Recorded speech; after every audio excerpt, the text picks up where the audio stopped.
And just like that, it looks like Idris Elba is out as Deadshot. Maybe they saw my first video and realized how much sense I made. I know, very doubtful, but I can dream, can't I? Anyway, Warner Brothers still want to keep Elba on as someone for the upcoming Suicide Squad sequel.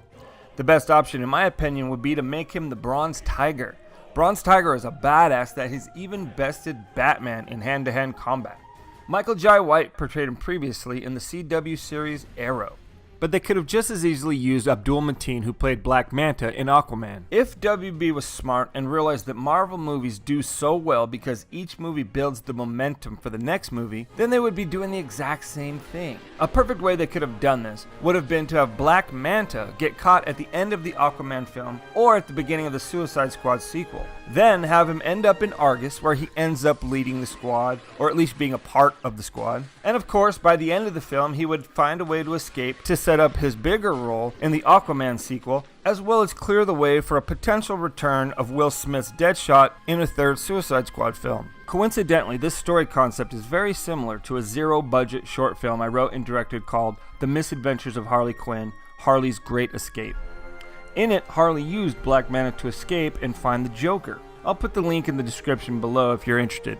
Anyway, if something similar were planned for the Suicide Squad sequel, this would have not only made the audience care more about Black Manta because he had more screen time in Suicide Squad, but it would have continued the momentum from the massively successful Aquaman film and kept it going all the way back to its own sequel. But of course not. Warner Brothers, now their newest thing is they don't want to focus on a shared universe, despite the fact that that is exactly what the fans want. It was also recently announced that not only would Hawkman be appearing in the upcoming Black Adam film starring Dwayne "The Rock" Johnson, but a Hawkman solo film is allegedly also in development. Now, I'm not sure if the solo film is a rumor brought on simply by the announcement that he would be appearing in the Black Adam film, or if it's real, but I haven't found much confirmation about the solo film. But there is one thing that caught my eye. One of the sites claims that Warner Brothers was looking to hire a Muslim for the role of Hawkman. I have so many problems with this statement. Where do I begin? First off, I can only hope this was just an ignorant website and not the actual statement from Warner Brothers. Now, Hawkman has lived many lives, and his past lives can be any race,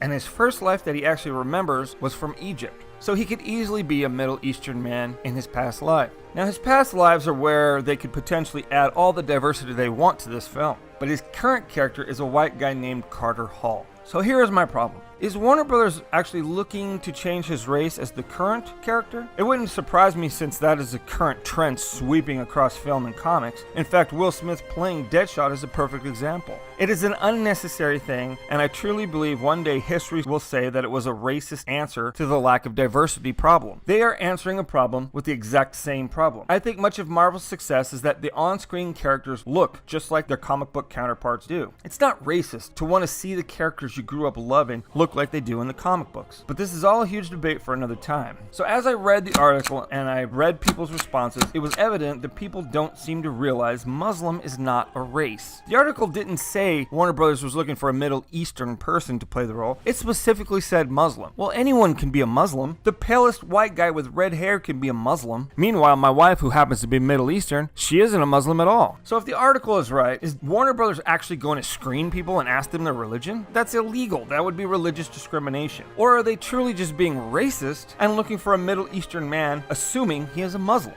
The ignorance, no matter how you look at this, is blinding. From a headline that reads Warner Brothers is looking for a Muslim to play Hawkman. Like I said, I can only hope the thing is a big mistake from the website, but a Hawkman film done correctly could potentially be amazing. Robert Venditti's current run, which just happens to be the best ongoing comic book on the stands right now, would make a fantastically epic series of Hawkman films. Another rumor that started floating around this week was that Martian Manhunter was supposedly in development as well. Well, this is the role that I specifically wanted for Idris Elba. Elba is stoic like Manhunter, can be a badass like Manhunter, and to top it off, Manhunter can be any race since he is a shapeshifter, so the diversity works well despite him being depicted as a white character in the past when he's in human form. But like a Hawkman solo film, this is a rumor that I have found very little to back up and verify. I want them to both to be true, and I want them both to be done as well as Aquaman and Shazam were.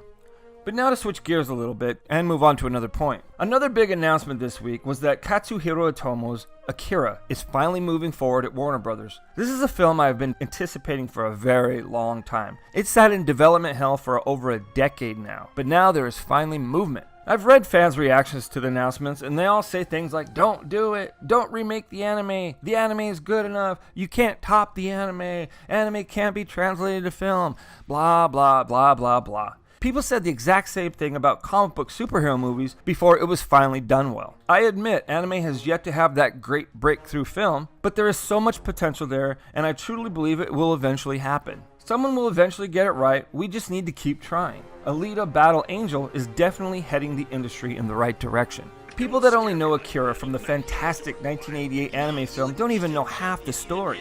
The manga is truly a masterpiece that is not only epic, but thought-provoking as well. If done right, it will be a film series worth remembering, and it will be groundbreaking.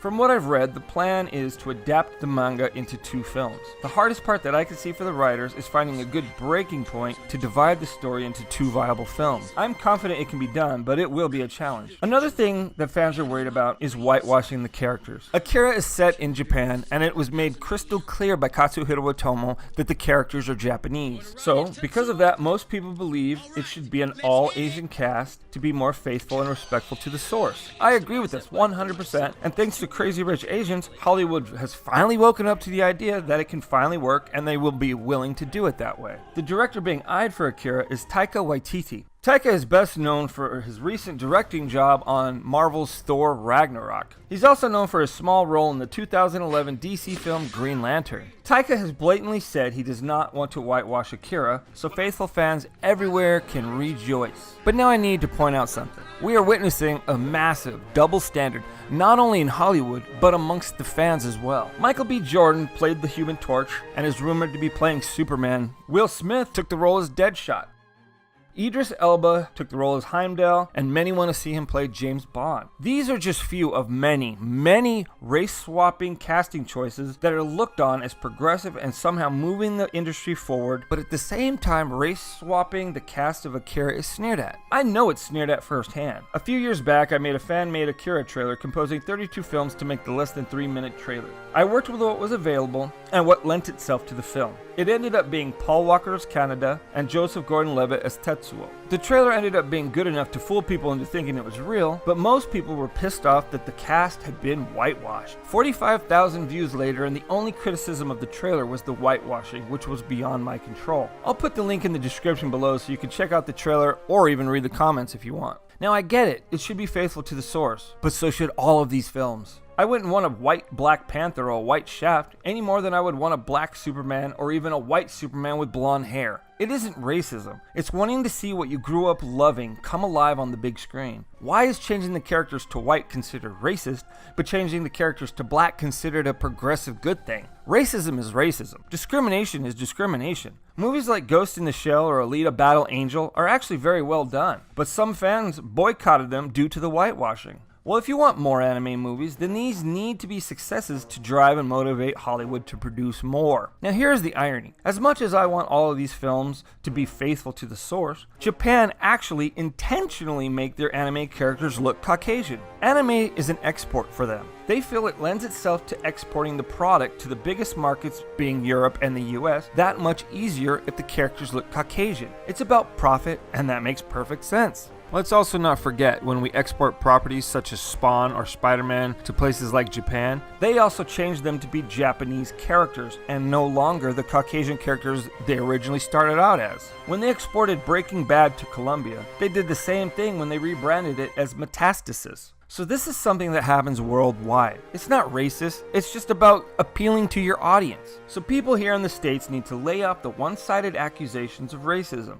If you accept one way, then you have to accept both ways. Now, if you don't accept one way, then you can't accept either way. Attempts to overcompensate the lack of diversity tends to always lead to more racism and more discrimination. It certainly did in the 70s when, in an effort to try and bring in more black characters, they created characters and almost every single one of them started off with the name Black something or other, such as Black Lightning, Black Panther, Black Vulcan, Black Eagle, or Black Racer. The list goes on and on. Today, the overcompensating is once again leading to more racism and discrimination, but by eliminating the white character. If there is racism to be looked at, maybe it's just Warner Brothers always thinking every character that has the word black in it has to be a black actor, even if the comic character is white in the comic books. Characters such as Black Canary in the upcoming Birds of Prey film, or Manchester Black in the CW series Supergirl. Now, regardless of all the pitfalls and short-sighted answers along the way, the idea that Hawkman, Martian Manhunter, and Akira are all potentially being developed makes me very happy. The future is looking very good for us geeks.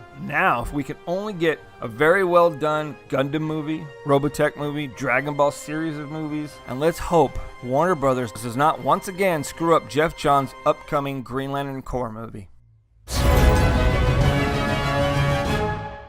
If you like this video, be sure to give it a thumbs up and don't forget to subscribe for future content.